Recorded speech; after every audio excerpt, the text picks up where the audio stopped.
का व्यास 40 है को मोड़कर एक खुला शंकु बनाया जाता है, तो शंकु की गहराई क्या होगी? ठीक है, गहराई क्या होगी? अब आप देखिए एक चीज छोटी सी, आप कहेंगे कि जी अर्धवृत्ताकार शीट है जिसका व्यास इतना है, तो इसकी कैपिटल आर रेडियस कितनी हो गई? 20 20 हो गई। अब मैं इससे क्या बना रहा हूँ? एक कॉन बना रहा हूँ। तो मैं ये जानता हूँ कि अगर मैं कॉन बना रहा हूँ तो कॉन की जो सिलेंट हाइट है एल, वो तो 20 ही हो जाएगी, और जो रेडियस है वो मैंने हाफ सर्किल लिया है, तो वो इसका हाफ हो जाएगी। डायरेक्ट कर पाएंगे या नहीं? मैंने क्या कहा दोस्त? मैंने कहा कि एल तो 20 हो जाएगी, एल तो वही होगी जो आर है, और रेडियस क्या होगी? अगर हाफ सर्किल है तो हाफ। नहीं समझ आ रहा तो और अगला सवाल समझना, कई सवाल कराऊंगा। एच बराबर होता है under root L square minus R square, तो 10 का स्क्वायर 10 बाहर आ जाएगा, अंडर रूट के अंदर 2 दूनी 4 में से 1 3, 10 root 3 is the correct answer. बोलो कभी चित्र बनाने की जरूरत पड़ेगी? कभी भी चित्र बनाने की जरूरत नहीं पड़ेगी आपको, कभी नहीं, never never ever back back down. क्या बोलते हैं? ठीक है दोस्त, मैं अगला सवाल लिख रहा हूँ, अगला सवाल बता रहा हूँ।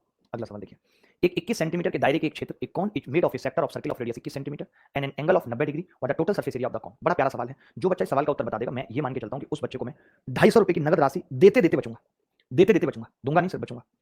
एक शंकु 21 सेंटीमीटर के दायरे के एक क्षेत्र और 90 डिग्री के कोण से बना है। शंकु का संपूर्ण पृष्ठ का क्षेत्रफल सेंटीमीटर स्क्वायर में क्या है, ये बताना।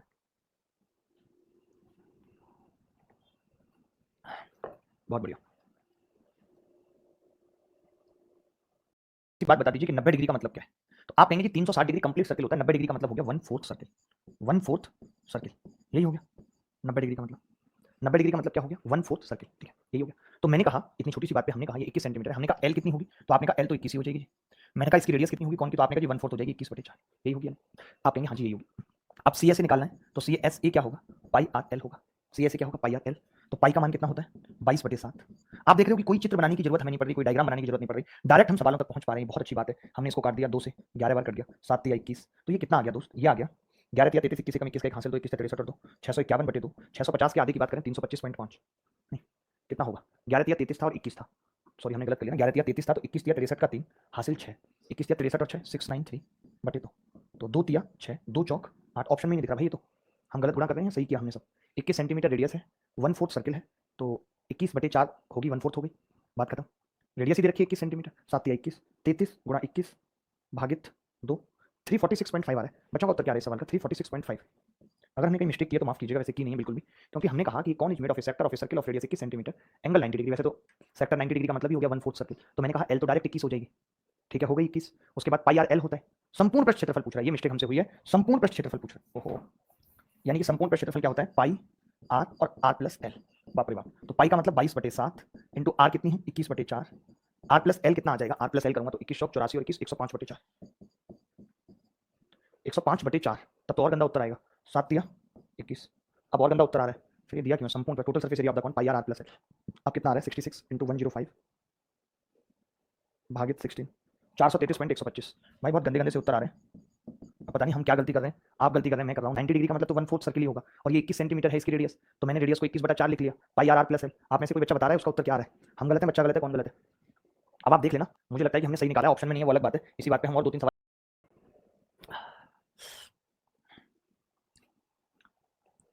कौन 120 डिग्री, ठीक है। अब देखिए क्या होगा इसमें, 120 डिग्री का मतलब हो गया 360। आप ऐसे कर लिया करो कि 360 का कितना हिस्सा है, क्योंकि टोटल एंगल 360 होता है, तो ये 1/3 है, 1/3, बात खत्म हो गई। अब मैं ये कह सकता हूँ सीधे कि एल बराबर कितना होगा? एल बराबर, तो आप कहेंगे एल तो 9 हो जाएगी, मैं कहूँगा आर कितनी होगी? तो आप कहेंगे 1/3 हो जाएगी 9 का, तो ये 3 आ गई। बोलो अब एच निकालना है वॉल्यूम के लिए, तो under root L square minus 3 का स्क्वायर, तो ये कितना होगा? 3 बाहर आ जाएगा, 3 के 9 में से 1 गया 8, 2 रूट, ये आ गया जी 6√2, ठीक है जी। 81 81 में से 3 के 9 घटेगा 72, 72 में 36 का 6 बाहर आ गया, अंडर रूट 2 रह गया। अब पूछा क्या है? वॉल्यूम, तो वॉल्यूम क्या होता है? 1/3 पाई आर स्क्वायर कितना है? 9 इंटू एच कितनी है? 6√2, तो 3 से कितनी बार कट जाएगा? 3 बार, 3 6 18 √2 पाई, ये उत्तर आ गया। एक सवाल इस पे आपको और करना है, उसके बाद ये टॉपिक दी एंड, फिर और पढ़ेंगे, कटिंग ऑफ कौन पढ़ेंगे। 18√2 पाई, इससे बेहतर तरीका कोई और हो ही नहीं सकता, इससे बेहतर तरीका कोई और हो ही नहीं सकता। अमित रॉय का भी यही आंसर आ रहा है, सचिन साहू का भी यही आ रहा है, हिमांशु रावत भी।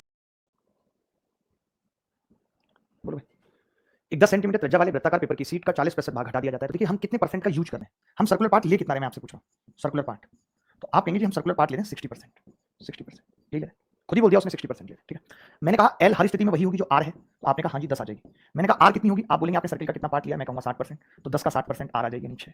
तो एच कितनी आ जाएगी? अब आपको पता है 10 और ये 6, तो ट्रिपलेट ही आ जाएगा, 10 का स्क्वायर माइनस 6 का स्क्वायर 64 का 8 आ जाएगा।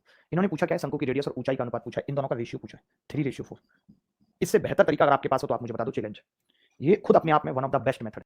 अब आप हेडिंग लगा लीजिए जी, ज्यादा लंबी हेडिंग तो मत लगाइएगा, बट हाँ कटिंग ऑफ कौन, चित्र बना के लाए, ज्यादा टेंशन लेने की जरूरत नहीं है। कौन कटिंग? ये शंकु काटना, शंकु काटना, शंकु, हाँ बेटे काटना। देखिए कैसे कटता है शंकु, ये हमने क्या किया, प्लेन से, जैसे कौन था उस प्लेन से हमने इसको ये काट दिया, ठीक है। प्लेन मतलब ऐसे ऐसे कट लगाती कट लगाती कट लगाती, ठीक है भाई। मैं आपको दो काट के दिखाता हूँ बहुत सिंपल तरीके से। जैसे कि ये था, वो आप कटा हुआ देख ही रहे हैं उधर, किस तरीके से कटते हैं हालात। और आपका देखिए हर कुछ कटता है इस संसार में, चाहे कौन हो चाहे आपका, सब कुछ। देखिए ये मैंने कट लगा दिया, यहाँ से परपेंडिकुलर डाला, ये रेडियस R2 है, ये रेडियस R1 है, ये हाइट H1 है, ये हाइट H2 है, ठीक है भाई। अब मैंने ये जब शंकु काट दिया तो मैं देख रहा हूँ कि दोनों का वॉल्यूम, वॉल्यूम ऑफ दो कौन है हमारे पास यहाँ, एक ABC छोटा कौन है, एक ADE बड़ा कौन है, ठीक है, दो कौन है। तो मैंने कहा वॉल्यूम का रेशियो V1/V2 क्या होगा, तो आप कहेंगे जी V1/V2 होगा 1/3 पाई R1² H1 बटे 1/3 पाई R2² H2, यही होगा। V1/V2 क्या होगा, 1/3 पाई R1² H1 पाई R2² H2, ठीक है, यही होगा। अब हमने क्या किया, 1/3 से 1/3 काट दिया, पाई से पाई काट दिया, ठीक है। तो R1² H1 R2² H2, बात खत्म, ये आ गया। अब आप ये भी जानते होंगे कि एक सिमिलरिटी नाम का कॉन्सेप्ट होता है, उस कॉन्सेप्ट से मैं ये कह सकता हूँ, आप कॉन्सेप्ट अगर अभी सिमिलरिटी आपको नहीं पता तो आप बस इतनी सी बात समझ लीजिए कि अगर ये एंगल अल्फा है तो ये भी अल्फा होगा, क्योंकि करस्पॉन्डिंग एंगल है, पैरेलल लाइन है। तो मैं आपसे पूछ रहा हूँ इस ट्रायंगल में tan अल्फा क्या होगा, तो आप कहेंगे H1/R1। मैं कहूँगा इसमें tan अल्फा क्या होगा, H2/R2। तो हम यहाँ से ये कह सकते हैं कि R1/R2 कितना आ गया, आप कहेंगे H1/H2, यानी हाइट का अनुपात वही होगा जो रेडियस का आ रहा है, तो हमने लिख दिया। अगर ये सेम अनुपात होगा तो मैं ये कह सकता हूँ यहाँ से R1/R2 की क्यूब या H1/H2 की क्यूब। हमें मेनली यही पता करना था कि जो वॉल्यूम होता है V1/V2 वो हाइट की क्यूब के समानुपाती होता है, ये हमें पता करना था। होने को ये L1/L2 भी होगा, लेकिन उसका कोई यूज नहीं आएगा, सवाल नहीं आएगा उसमें, ना ही रेडियस पे आएगा। हमने बस इतनी सी बात समझ ली कि जब भी मैं किसी कॉन को काटूंगा तो जो वॉल्यूम होगा, जो V होगा, वो क्या होगा, हाइट की क्यूब में होगा। इतनी सी बात लिख लीजिए भाई, इतनी सी बात लिख लीजिए, जल्दी से समझ लीजिए, बहुत जल्दी से समझिए।